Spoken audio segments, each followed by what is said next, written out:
Dying once really does wonders for your priorities. When I woke up a week ago in my cramped, mold-scented apartment in Hell's Kitchen, discovering I had somehow been thrown 5 years into the past, I didn't vow to save the world. I didn't swear to bring down the corrupt board of Vanguard. And I certainly didn't plan on saving Dominic Thorne. Last time I tried that, we both ended up dead on a rain-slicked bridge in Brooklyn.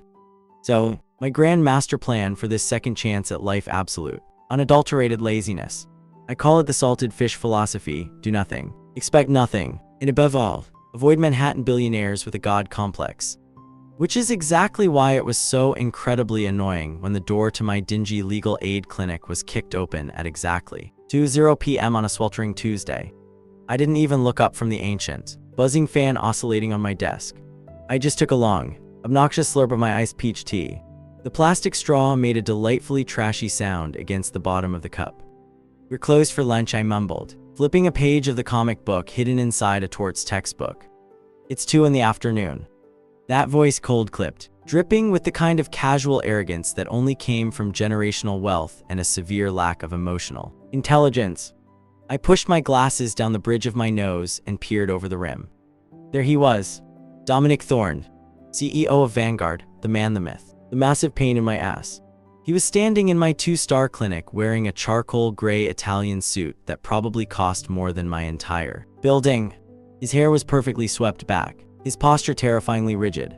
But my eyes caught the micro-expressions, the slight twitch in his jaw, the way his fingers gripped the handle of his custom leather briefcase a little too tightly, the faint shadows under his eyes. I thought a slow, hidden smile creeping into my mind. PTSD. "You remember the bridge too, don't you, Dom? He had died first in our past life. I had the privilege of bleeding out right after him. Seeing him standing here, 5 years early, practically reeking of desperation masked as dominance, it was almost comical. He thought he was changing the timeline. He thought he was in control. "Can I help you, Mr. Thorne?" I asked, entirely deadpan, letting my posture slump further into the cracked leather of my thrift store chair. "Or did your driver just get lost looking for Fifth Avenue?" Dominic didn't blink. He stepped forward, his polished shoes crunching over a stray Cheeto on the floor. I saw his eye twitch at the mess. His OCD was acting up already. Excellent. He dropped a thick, cream-colored folder onto my desk. It landed with a heavy thud, narrowly missing my iced tea. "I'm here to offer you a job," Dominic said, his tone leaving no room for argument. "A personal legal consultant position. Exclusive to me." I stared at him, then at the folder, then back at him. In our past life, we had been bitter enemies for years before I realized he was being framed and tried to help him. We had never had this conversation. He was clearly trying to keep his enemies closer this time around. He thought I was a threat. How flattering. I sighed, picking up my iced tea and taking another loud slurp. "Not interested, I'm busy." Dominic's eyebrows pulled together in a sharp V. "You haven't even read the terms, Hayes. And considering this place smells like cheap instant noodles and despair, I highly doubt you have better offers." "I value my free time," I replied smoothly and frankly. "Your aura is aggressively corporate. It ruins my feng shui." I could practically hear his teeth grinding. It was music to my ears. He leaned over the desk, invading my personal space. He smelled like expensive cedarwood and cold calculation. $2 million, he said quietly. "Annual retainer, plus a penthouse suite on Fifth Avenue. Your only job is to be available when I need your unique perspective." I froze, the plastic straw slipping from my lips. $2 million. A penthouse. My internal salted fish screamed in absolute joy. I had planned to survive this life by doing the bare minimum, but being a highly paid sugar baby sorry consultant to a traumatized billionaire was an upgrade I couldn't ignore. Dominic watched my silence, a triumphant smirk finally breaking through his icy exterior. Look at him. He was definitely thinking, "I've bought him. I am the master manipulator." I internally rolled my eyes, but I let out a long, theatrical yawn. I reached into my messy pen cup, pulled out a chewed-up ballpoint pen, and flipped the contract open. "Fine," I grumbled, sounding sufficiently inconvenienced. I scrolled to the signature page. "But I'm adding a few addendums." Dominic's smirk faltered. "Addendums?" "Yes," I said, scribbling hastily in the margins with terrible handwriting. "Clause A. I do not exist before 10:00 a.m. If you call me before then, I will invoice you for emotional damage. Clause B. I require unrestricted access to a black card exclusively for snacks." Michelin star dining is fine, but if I want spicy ramen at 3 a.m., the card better not decline. I slid the contract back across the desk, smiling innocently, sign here, boss. Dominic stared at the chicken scratch on his pristine, $1 million legal document. He looked like he was contemplating murder. But he needed me, or at least, he thought he did to survive the upcoming timeline. With a stiff, jerky motion, he pulled out a Mont Blanc fountain pen and signed his initials next to my ridiculous demands. Get your things, Dominic commanded, turning on his heel. My car is waiting outside. I grabbed my half-empty iced tea, my cracked smartphone, and a bag of sour gummies. Lead the way. As the SUV pulled away from Hell's Kitchen, heading toward the glittering skyline of Manhattan, I caught Dominic glaring at me through the rearview mirror. He looked so smug, so confident that he held all the cards. I popped a gummy into my mouth, chewing slowly. Oh, Dominic. You think you just bought a pawn to win your little revenge game. You have no idea you just brought an absolute menace into your home. The revenge loop had officially started, and this time, I was going to enjoy the ride. Dominic Thorne's Fifth Avenue penthouse looked like it was designed by a serial killer with a severe minimalist fetish. Everything was glass, polished steel, and slate gray. It was entirely devoid of warmth, personality, or dust. Naturally, I saw this sterile environment as a personal attack, and within 48 hours of moving in, I made it my mission to fix it. My colonization strategy was simple but effective. I left a neon pink pair of fuzzy socks draped over the edge of his imported Italian leather sofa. I stacked empty bags of sour cream and onion chips like a modern art sculpture on the glass coffee table. And, most importantly, I spent 70% of my day horizontally on his custom-made recliner, binge-watching reality TV shows about terrible bakers. Every time Dominic walked into the living room, I could physically see his eye twitch. His OCD was fighting a losing battle against his desperate need to keep me around. Is there a specific reason my multi-million-dollar living space currently smells like synthetic cheese and laziness? He asked on Thursday afternoon, adjusting his cuffs with sharp, jerky movements. I didn't look away from the TV. It's called Ambient Dom. You should try it. It builds character. He let out a long, suffering exhale. I have the Vanguard legal strategy team arriving in 10 minutes. I need you to sit and be useful. Clause A of my contract clearly states I am only a consultant. I reminded him, tossing a popcorn kernel into the air and catching it in my mouth. I don't do actual work. I'm just here for the vibes. He glared at me, a look that would have frozen lesser men, but I had died with him once already. A glare wasn't going to cut it. Just sit there and listen, Hayes. Try not to embarrass me. 10 minutes later, the dining room was filled with 5 of Vanguard's highest paid, lowest functioning corporate lawyers.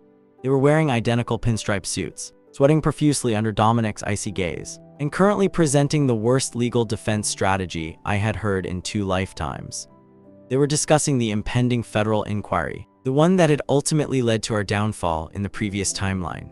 I knew exactly where the trap was, but I had sworn to be a salted fish in this life. It wasn't my problem. I slouched in a chair at the far end of the long mahogany table, completely ignoring them while attempting to finish a cold slice of pepperoni pizza. If we stall the document production, cite attorney-client privilege on the Helix files, we can force the prosecution into a blind corner. The head lawyer, a pompous man named Sterling, was droning on. It's a flawless blockade, Mr. Thorne. I couldn't take it anymore. The unadulterated stupidity was giving me a migraine. I stopped chewing. I pushed my glasses up the bridge of my nose with my index finger. I picked up my can of ridiculously carbonated cherry cola and took a massive, aggressively loud gulp. A satisfied sigh followed. The entire room went dead silent. 6 pairs of eyes turned to me. Is the intern going to contribute, or just continue masticating loudly? Sterling sneered. I slowly wiped a smudge of grease off my thumb with a napkin. Then, I looked at him. If you cite privilege on the Helix files without a pre-existing firewall, you legally waive protection for all adjacent subsidiaries under the 2018 precedent, I said, my voice deadpan, dropping the first sentence like a brick. Sterling's face flushed. That's absurd. The precedent doesn't. Sentence 2, I interrupted smoothly. By stalling the document production, you are essentially gift-wrapping a subornation of perjury charge for the federal prosecutor who, by the way, has a 98% conviction rate against arrogant corporate idiots. The room temperature dropped. I leaned forward, resting my elbows on the table, and delivered the kill shot. So, unless your grand legal strategy is to ensure Dominic goes to federal prison while you bill him $800 an hour to watch it happen, I suggest you all pack up your shiny briefcases, go back to law school, and apologize to whatever trees were cut down to print your worthless degrees. Dead silence. Nobody breathed. Sterling looked like he was going to hyperventilate. I picked up my pizza and took another bite, chewing slowly. I glanced at Dominic, expecting him to be furious that I had just humiliated his elite team. Instead, he was staring at me. His posture had shifted, the cold, impenetrable mask of the Billionaire CEO was completely gone, replaced by a dark, intense look of absolute fascination. His eyes trailed from my messy hair down to my lips, lingering there with a heavy, dangerous heat. Oh no, I thought, suddenly feeling a chill that had nothing to do with the air conditioning. I accidentally did something competent. He likes it. Abort mission. Meeting adjourned, Dominic said quietly, never taking his eyes off me. Get out. The lawyers scrambled out of the penthouse like frightened rats. I immediately went back to my reality TV, pretending I hadn't just altered the trajectory of a billion-dollar lawsuit. But I could feel Dominic watching me for the rest of the day. That night, the ghost came back. It was 3:00 a.m. A thunderstorm was raging outside, rain lashing heavily against the floor-to-ceiling windows. I was awake in the guest room, playing a mobile game, when I heard the sound. A sharp, ragged gasp. The sound of something glass shattering. I sighed, tossed my phone onto the bed, and padded out to the kitchen barefoot. Dominic was leaning heavily against the marble kitchen island. In the flashes of lightning, he looked wrecked. His chest was heaving, his hands gripping the edge of the counter so tightly his knuckles were white. The shattered remains of a water glass lay at his feet. He was trembling. Not shivering, trembling. His eyes were wide, unfocused, staring at the rain but seeing the bridge. Seeing the blood. Seeing the end of his last life. The PTSD had triggered hard. Dumb, I said quietly. He flinched violently, his head snapping toward me. For a second, he looked like a cornered animal, entirely stripped of his power and wealth. Just a terrified man who remembered dying. I didn't step closer. I didn't offer a warm hug, or tell him everything was going to be okay. We were both damaged goods. Platitudes were useless. Instead, I stepped around the broken glass, walked to the pantry, and grabbed 2 packets of ridiculously cheap, ultra-spicy Asian instant noodles. I filled a pot with water. I turned on the stove. The rhythmic clicking sound of the burner igniting seemed to ground him slightly. I cracked an egg into the boiling broth, threw in an aggressive amount of chili powder, and let the artificial smell of MSG and spice fill the sterile, cold kitchen. When it was done, I poured it into 2 bowls. I slid one across the marble island until it stopped right in front of his trembling hands. Eat, I ordered, my voice flat, holding out a pair of wooden chopsticks. It'll burn the ghosts out. Dominic stared at the cheap red oily soup. He was a man who dined exclusively on Michelin star cuisine.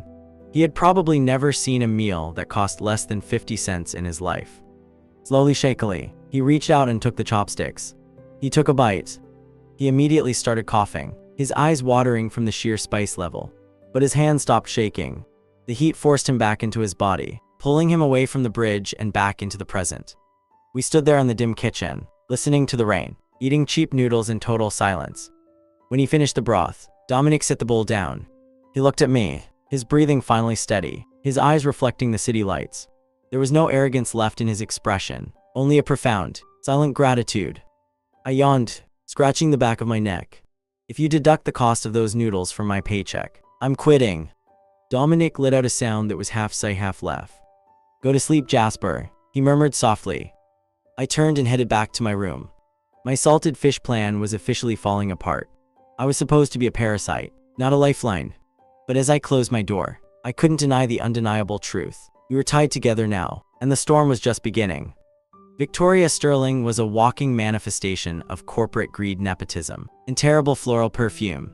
In our past life, she was the primary architect behind Vanguard's downfall and, consequently, our deaths. So, when Dominic kicked open the door of the penthouse library at 6:00 a.m. on a Tuesday, looking like a beautifully tailored Grim Reaper, I knew exactly who had caused it.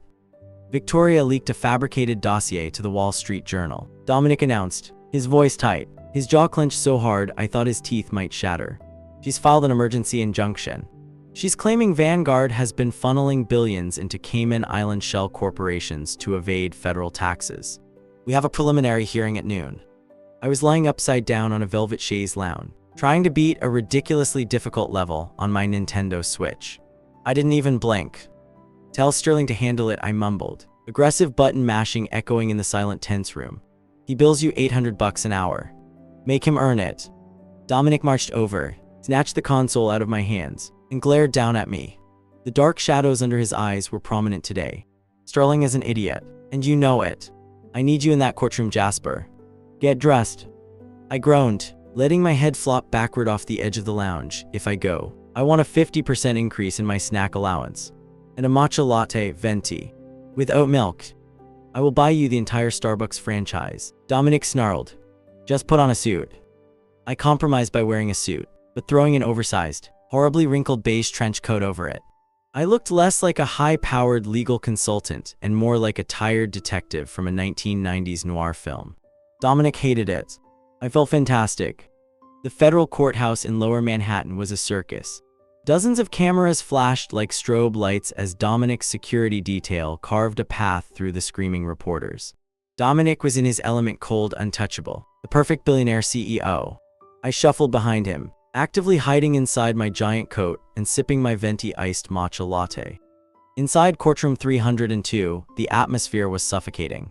Victoria Sterling sat at the plaintiff's table, wearing a smug smile and a blood-red designer suit. When she saw Dominic, her smile widened into something venomous.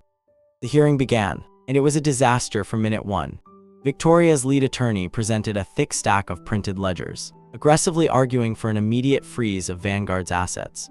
Your Honor, the paper trail is undeniable, the opposing lawyer boomed. These offshore transfers were explicitly authorized by Mr. Thorne to bypass IRS Code Section 409A. If the court does not freeze these assets immediately, Vanguard will liquidate the funds by midnight. The judge, an older man with zero patience, peered over his spectacles at Dominic's legal team. Mr. Sterling, your rebuttal.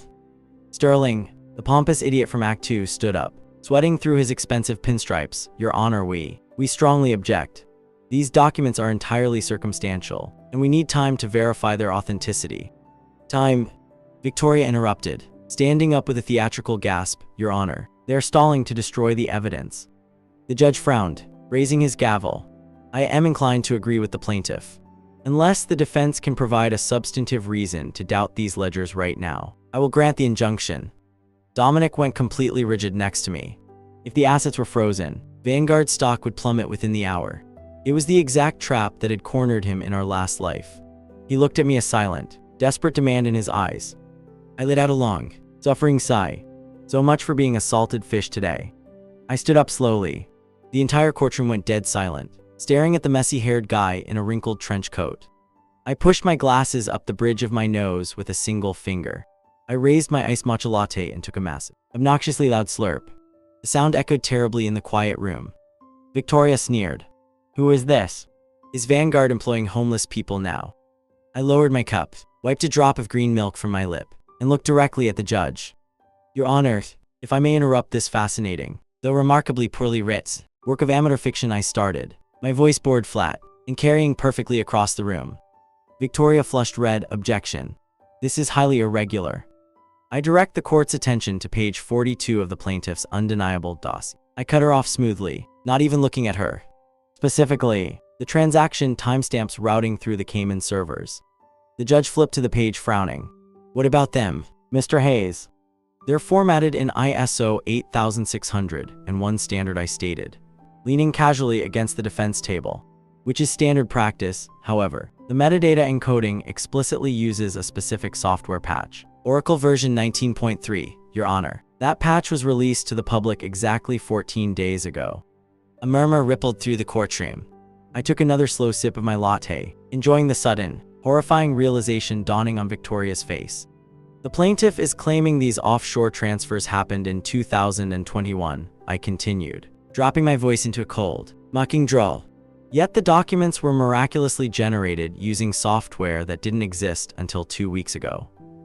It is a fabricated ledger, poorly forged and frankly, insulting to anyone with a basic grasp of IT infrastructure. I finally turned to look at Victoria, delivering the kill shot. I suggest Mrs. Sterling spend less time forging federal documents and more time hiring a competent IT department. And perhaps a better lawyer. Because presenting forged evidence to a federal judge carries a mandatory 5-year prison sentence. Absolute chaos erupted. Reporters scrambled for their phones. Victoria's lawyer furiously started whispering to her, looking terrified. Victoria herself was pale, her smugness completely shattered, staring at me like I was a ghost. The judge slammed his gavel. Injunction denied. I want a full forensics team on these documents by tomorrow morning. We are adjourned. As the courtroom cleared out in a frantic rush, I simply grabbed my Nintendo Switch from my coat pocket and turned it back on. Let's go, Dom, I'm hungry. When I looked up, Dominic wasn't moving. He was staring at me. There was no annoyance, no OCD twitch. The cold, impenetrable mask he wore for the world had completely melted. He was looking at me with a gaze so intense, so overwhelmingly dark and possessive, that it made my breath hitch in my throat.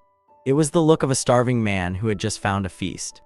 In that moment, I realized exactly what I had done. I hadn't just saved his company. I had stepped in front of him, shielded him from the world, and proven that he didn't have to fight his battles alone. Oh crap, I thought, a sudden spike of panic hitting my chest. I went too far. In the back of the armored SUV on the way home, the silence was thicker than concrete. Dominic sat right next to me, much closer than usual. The heat radiating off his body in the cramped space was suffocating. I could feel his eyes tracking every tiny movement I made.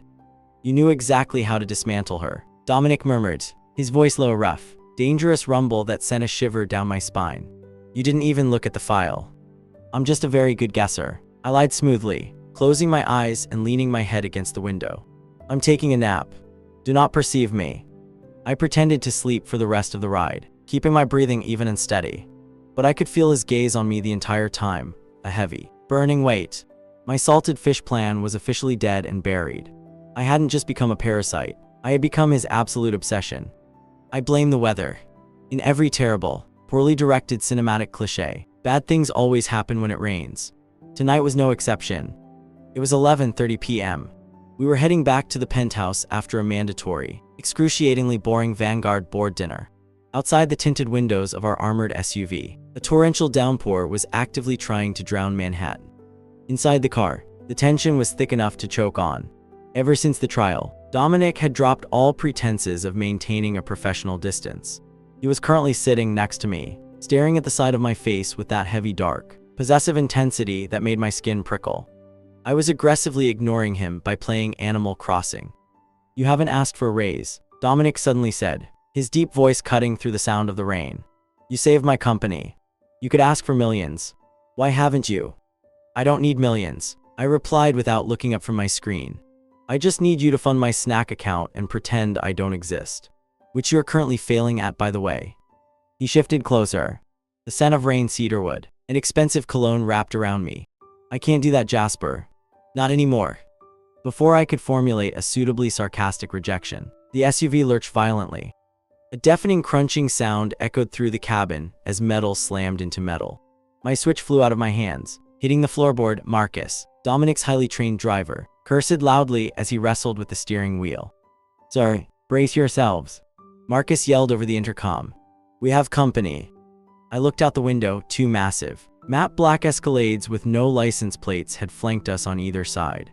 They were actively trying to crush our SUV between them. And then, I saw the suspension cables looming ahead through the windshield.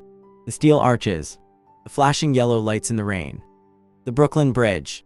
No, I thought, a cold spike of pure adrenaline piercing my chest. Not here, not again. In our past life, this was exactly where Victoria's hired mercenaries had cornered us. This was where the bullets started flying. This was where we bled out on the wet asphalt. They were moving the timeline up. I snapped my head toward Dominic. He was completely paralyzed. The moment he saw the bridge and the rain, the PTSD triggered with devastating force. His face was ghostly pale, his pupils dilated in sheer terror. His breathing became rapid, shallow gasps. He wasn't in the car anymore. He was back in the past, feeling the bullets tear through his chest. A loud collision sound rang out. The Escalade on the left rammed us hard. Marcus slammed the brakes to avoid spinning out, but the wet road betrayed us. The SUV hydroplaned, smashing violently into the concrete barrier. The airbags deployed. Marcus slumped over the steering wheel unconscious, blood trickling from his forehead. The two Escalades screeched to a halt behind us, blocking the road. I saw the doors opening. I saw the dark silhouettes stepping out into the rain. I saw the metallic glint of suppressed firearms. "Dom," I shouted, shaking his shoulder. "Snap out of it. We have to move." He didn't blink. He just stared at the rain-slicked window, trembling uncontrollably, whispering, "No, I can't, the blood." I stared at the most powerful, ruthless billionaire in New York, completely broken, waiting to die exactly like he had 5 years ago in a different life. Damn it, I cursed internally. So much for being a salted fish. I unbuckled my seatbelt, kicked the center console partition down, and scrambled over the seats into the front. I shoved Marcus's heavy, unconscious body into the passenger seat, ignoring the glass crunching under my knees. I slid behind the wheel, my hands gripping the leather. Through the rearview mirror, I saw the armed men raising their weapons. I slammed the gearshift into reverse and floored the accelerator. The heavy V8 engine roared. The armored SUV shot backward, slamming directly into the lead assassin with a sickening thud, sending him flying over the concrete barrier. Without pausing to admire my work, I threw the car into drive, violently spinning the wheel. The heavy vehicle drifted on the wet asphalt, tires screaming in protest. A spray of bullets completely shattered the back window, raining glass over Dominic, but the armor held the rest. I drove like a demon out of hell. I bypassed the bridge entirely, taking a sharp, illegal plunge down an off-ramp, weaving through oncoming traffic, clipping a taxi, and running 3 red lights. I didn't stop until I had navigated a maze of narrow, abandoned industrial alleys in deep Brooklyn, miles away from the ambush. I killed the engine and turned off the headlights. We were hidden in the pitch-black shadows between 2 dilapidated warehouses. The only sound was the heavy drumming of the rain on the roof. I rested my forehead against the steering wheel, my chest heaving, trying to catch my breath. I am definitely asking for a $10 million bonus after this. I looked back. Dominic was slumped against the leather seat, clutching his chest. He was hyperventilating, drowning in a panic attack, his eyes wide and unseeing in the dark. "Dom, it's over, we're safe," I said, my voice rough. He didn't hear me. He was still back on that bridge. A sudden, fierce surge of anger flared in my chest. I hated seeing him like this. I hated that he carried this trauma, but mostly, I hated that I cared so much. I climbed back over the console, landing in the backseat next to him. I grabbed the lapels of his ruined, wet $3,000 suit and yanked him forward. "Dominic Thorne, look at me," I roared, shaking him. He blinked a ragged, terrified gasp escaping his lips, but his eyes were still unfocused. So, I did the only logical thing. I crashed my mouth against his. It wasn't gentle. It was a collision of teeth and desperation, fueled by adrenaline and the lingering taste of copper from my bitten lip. I kissed him aggressively, biting down on his lower lip, forcing the sharp sting of pain to drag him out of his nightmares and back into his body. I shoved a hand into his perfectly styled hair, gripping tightly, anchoring him to the present. "I'm here. You're alive. Stop living in the past." For a second, he was stiff as a board, then, with a desperate, animalistic groan, his arms wrapped around my waist like iron vices. He kissed me back with a starving, terrifying intensity. He consumed the kiss, dragging me into his lap, holding me so tightly I thought my ribs would crack. When I finally pulled back to breathe, the silence in the car was deafening. Dominic was staring at me, his chest heaving, the fog of panic completely gone. His dark eyes were razor-sharp, calculating, and piercing right through my soul. He looked at my steady hands. He looked at the route I had taken. He processed the fact that I hadn't hesitated, hadn't panicked, and had executed a tactical escape like a trained operative. "You didn't even look before you threw the car in reverse," Dominic whispered, his voice low, rough, and dangerously lucid. "You knew they were blocking us. You knew the exact layout of that off-ramp."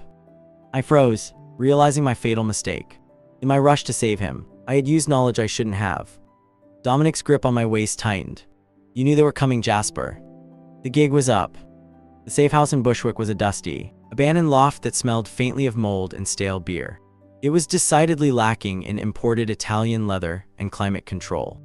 I stood by the grimy window, shivering slightly in my damp, ruined trench coat, watching the rain continue to assault the city. Behind me, the silence was suffocating. Dominic hadn't said a word since we walked through the door. He was standing in the center of the dim room, staring at my back. The adrenaline from our high-speed escape was crashing hard, leaving behind an exhausting, heavy tension. "Jasper," Dominic finally spoke. His voice was dangerously quiet, cutting through the sound of the rain. "Turn around." I let out a long, Dramatic sigh, keeping my back to him. Can we not do this right now?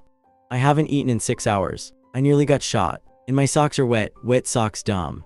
Do you know how psychologically damaging that is? Turn around. It was a command this time. The CEO of Vanguard wasn't asking. I rolled my eyes and slowly faced him. Dominic looked terrible. His expensive suit was soaked and covered in glass dust. His tie was gone, and his perfectly styled hair was a mess. But his eyes were terrifyingly sharp. He crossed the room in 3 long strides, cornering me against the dirty brick wall. He placed a hand on the wall right beside my head, trapping me. You didn't hesitate, Dominic said, his voice dropping into a low, interrogating rumble. You knew the assassins were flanking us. You knew the exact layout of a random Brooklyn off-ramp. And the bridge, his gaze burned into mine. You knew what the bridge meant to me. I have a photographic memory and a keen sense of observation. I lied smoothly, offering my most innocent, obnoxious smile. I'm just a very talented legal consultant. Dominic's jaw tightened. Stop lying to me. You looked at that bridge, and you looked at me like you knew exactly what I was seeing. How, Jasper? Who the hell are you? He leaned in closer, his chest almost brushing mine, his heat radiating in the cold room. The intense, possessive grip he had on my secret was suffocating. My inner salted fish snapped. I was exhausted. I was freezing. And I was suddenly very, very angry. I shoved him hard in the chest. He stumbled back a step, shock flashing across his face. You want to know how I knew? I exploded, my voice echoing in the empty loft. I abandoned my lazy drawl entirely. Fine. You think you're the only one who has nightmares about the Brooklyn Bridge. You think you're the only one who remembers the sound of suppressed gunfire and the feeling of bleeding out on the wet asphalt. Dominic froze. All the color drained from his face. He stared at me, his lips parted slightly, his mind struggling to process the impossible truth. You. Yes, you arrogant, obsessive, paranoid bastard, I yelled, stepping toward him, jabbing a finger into his chest. I died too. While you were busy playing the tragic lone wolf, thinking the whole world was against you. I spent 48 hours straight hacking into Victoria's servers to find the embezzlement proof to save your miserable life. Dominic stopped breathing. You were trying to save me. I had the evidence on a flash drive, I shouted, the frustration of 2 lifetimes boiling over. I drove to that damn bridge to intercept you, but you wouldn't pick up your phone. And by the time I got there, Victoria's men were already shooting. I took 2 bullets in the ribs trying to drag your stupid, bleeding body behind a barrier. I dragged a hand through my wet, messy hair, pacing angrily. Do you have any idea how much it hurts? I died because of your absolute refusal to trust anyone. So in this life, I swore I was going to be a parasite. I was going to do absolutely nothing, leech off your bank account, eat snacks, and watch you handle your own mess, but no. You had to drag me into your penthouse, and you had to have a panic attack, and I had to. My voice cracked slightly. I stopped pacing, glaring at the floor. I had to care. The silence that followed was deafening. I refused to look at him.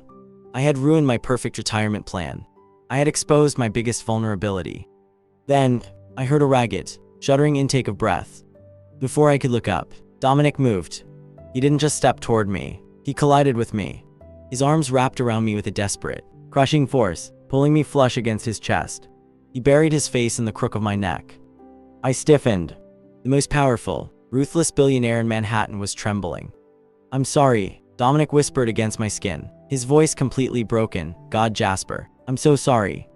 I felt something hot and damp press against my neck. Tears. Dominic Thorne was actually crying.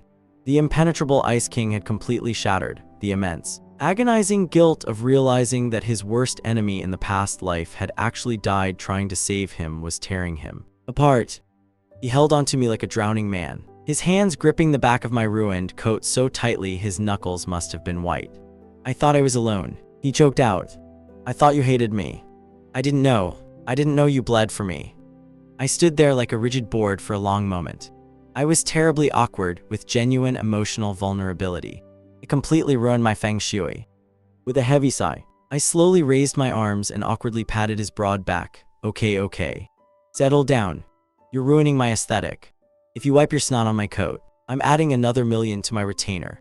Dominic let out a wet, breathless laugh against my neck, but he didn't let go. He just held me tighter, as if trying to shield me from the bullets of a past life. 10 minutes later, the tears were gone, replaced by a heavy, profound exhaustion. We were sitting in the loft's tiny, disgusting kitchen. I had rummaged through the cabinets and miraculously found 2 instant ramen cups that hadn't expired yet. I boiled water in a rusty kettle and aggressively dumped the flavor packets in.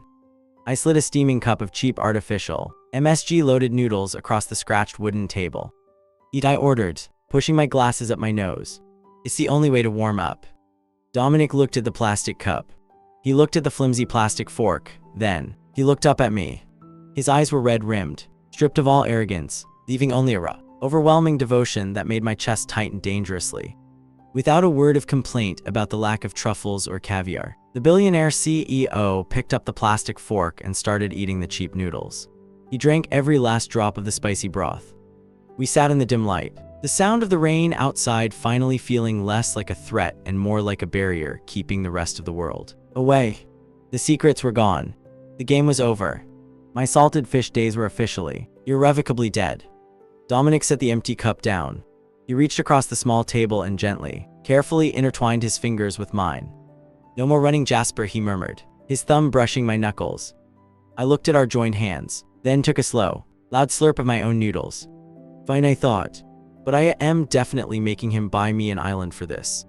If someone had told me a month ago that my grand salted fish retirement plan would involve standing unarmed in an asbestos-filled warehouse in deep Brooklyn, waiting to be assassinated for the second time, I would have demanded my $2 million retainer up front.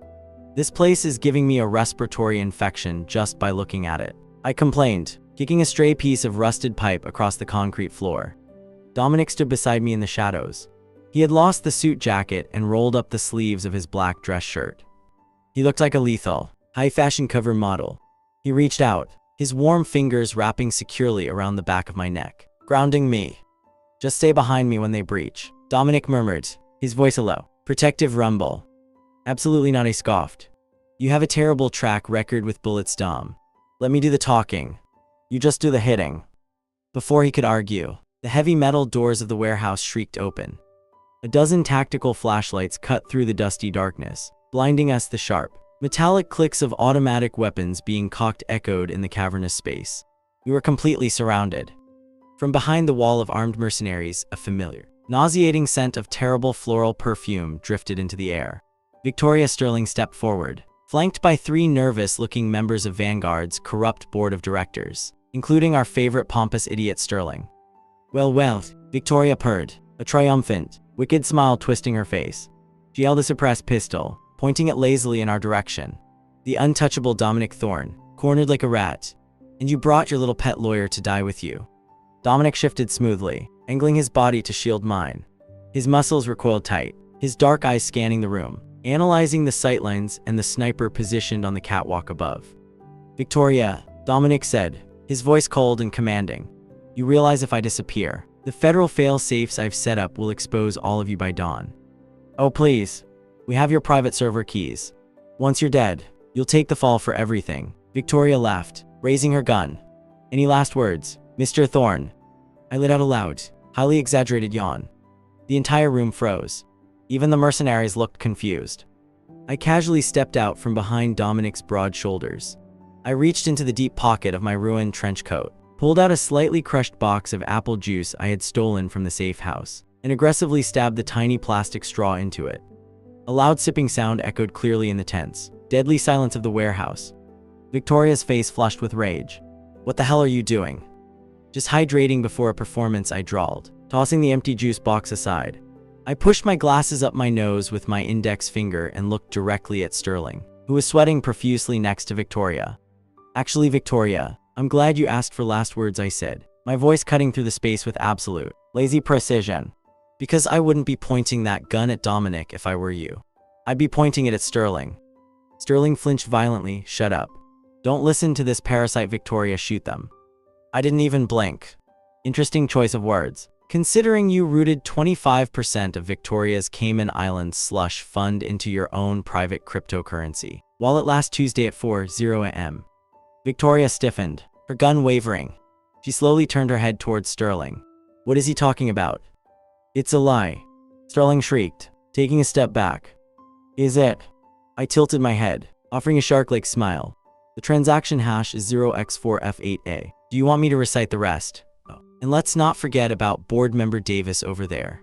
I pointed lazily at a pale, shaking man on the left. Davis, did Victoria tell you that the FBI immunity deal she negotiated yesterday requires her to hand over your offshore accounts to stay out of prison? You bitch, Davis yelled, pulling a handgun from his coat and aiming it directly at Victoria. Put that down, Davis, Victoria screamed, swinging her pistol toward him. And the mercenaries, I continued seamlessly, raising my voice just enough to be heard over the rising panic. If Vanguard goes into federal receivership tomorrow, your offshore wire transfers bounce. You're out here risking murder charges for a bankrupt employer. Absolute, unadulterated chaos erupted. The alliance shattered in a matter of seconds. Guns that were trained on us suddenly turned on each other. Victoria was screaming at Sterling. Davis was screaming at Victoria. The mercenaries were shouting, demanding to know if they were getting paid. Paranoia is a beautiful, highly flammable thing. I had just dropped a match into a powder keg. I started counting internally, 1, 2, 3. The distraction was total, and 30 seconds was all the apex predator beside me needed. Dominic exploded into motion. He didn't hesitate. He was a blur of calculated, lethal violence. In 3 massive strides, he crossed the gap. He grabbed a heavy iron pipe from the floor, hurled it like a javelin directly into the face of the catwalk sniper, and simultaneously tackled the nearest mercenary, stripping the assault rifle from the man's hands before he hit the ground. Several sharp impacts and gunshots followed rapidly. Dominic didn't shoot to kill. He shot to cripple. In less than 20 seconds, 3 mercenaries were down, screaming in pain, their weapons scattered. Victoria panicked, raising her gun toward Dominic's exposed back. "Dom, on your left," I barked. Dominic dropped instantly, sweeping his leg out, catching Victoria behind the knees. She crashed hard onto the concrete, her gun skittering away into the dark. Sterling and the others, completely terrified by the sudden reversal and Dominic's terrifying efficiency, dropped their weapons and raised their hands. It was over. A moment later, the distinct, wailing sound of NYPD sirens pierced the night air, growing rapidly louder. Dominic had triggered a silent alarm the moment we entered. The heavy doors burst open, and a swarm of heavily armed SWAT officers flooded the warehouse, screaming orders. I leaned heavily against a concrete pillar, letting out a long, shuddering breath. The adrenaline was fading, leaving my legs feeling like overcooked noodles. I slid down the pillar until I was sitting on the dirty floor, staring at the ceiling. Heavy boots crunched on the concrete. Dominic stood over me. His chest was heaving, his knuckles bruised, but his eyes were entirely clear. The ghosts of his past life were completely gone. He had rewritten the ending. He dropped to his knees in front of me, his hands frantically scanning my body for injuries. "I'm fine," Dominic grumbled, slapping his hands away. "But my emotional state is in ruins. I was promised a life of luxury and snacks. This is a hostile work environment. I am definitely suing you for hazard pay." Dominic let out a breath that sounded suspiciously like a sob. He didn't say a word. He just cupped my face in his large, warm hands and leaned forward, pressing a fierce, lingering kiss against my forehead. "I'm giving you the entire company, Jasper," he whispered against my skin, his voice rough with overwhelming, absolute devotion. "Whatever you want, it's yours." I closed my eyes, a tiny, genuine smile finally breaking through my tired facade. "Good," I muttered. "Start by getting me a pizza." It is a universally acknowledged truth that fluorescent courthouse lighting makes everyone look terrible. Everyone that is, except Dominic Thorne. It was a bright, unusually sunny Thursday morning in Manhattan. We were sitting side by side at the plaintiff's table in the New York Supreme Court. Dominic was wearing a bespoke navy blue suit that probably cost more than my college tuition, looking like an untouchable god of corporate vengeance. I, on the other hand, was wearing a slightly oversized beige sweater, slouching in my leather chair, and aggressively chewing on a mouthful of tapioca pearls. The sound of my plastic straw scraping the bottom of my oversized taro bubble tea echoed loudly during a moment of dead silence in the courtroom. Across the aisle, Victoria Sterling flinched. She was wearing a bright orange state-issued jumpsuit. I had to admit, it was a terrible color for her complexion. It completely washed her out. Sterling and Davis sat next to her, looking hollow, terrified, and very, very guilty. The judge, a stern-looking woman who clearly had zero patience for corporate embezzlement, banged her gavel. Given the overwhelming, undeniable evidence of financial fraud, racketeering, and attempted murder, the judge announced, her voice echoing through the massive room, This court sentences the defendants to 25 years in federal prison, without the possibility of early parole. Victoria let out a loud, dramatic sob.